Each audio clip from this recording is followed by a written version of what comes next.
Annagh here tonight. The game's been abandoned there in the 85th minute. What do you make of that?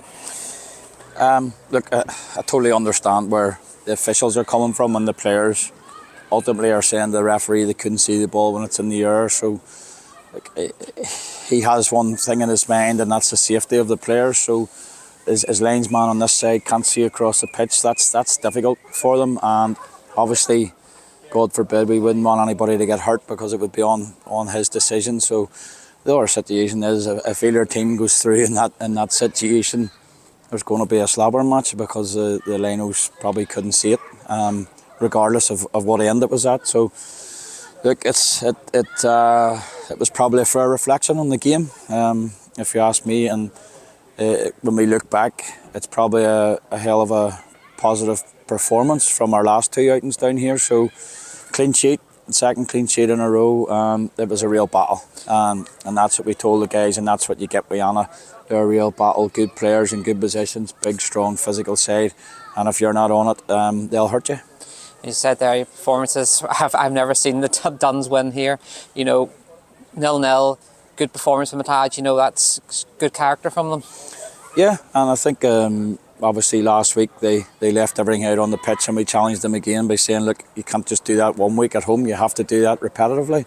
And I think a whole lot of them did. I mean, Big J was just feeling things there, and it's not ideal to make a sub in the first half an hour to your back four, but we can't afford to take any chances with him and have him out again. So we made the changes, and I think we were still solid enough.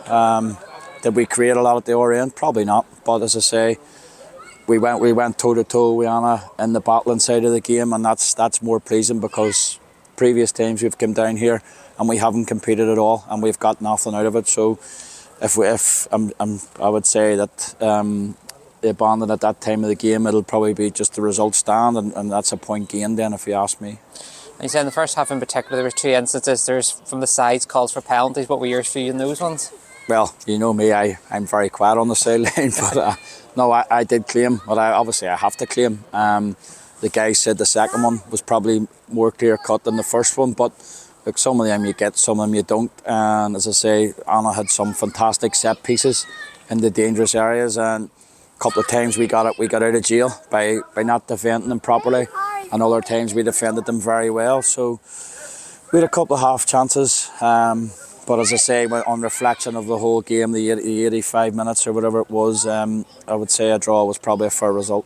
And finally, up next, Limavady, they've already beaten us this season. We're on the road. That's going to be a tough one.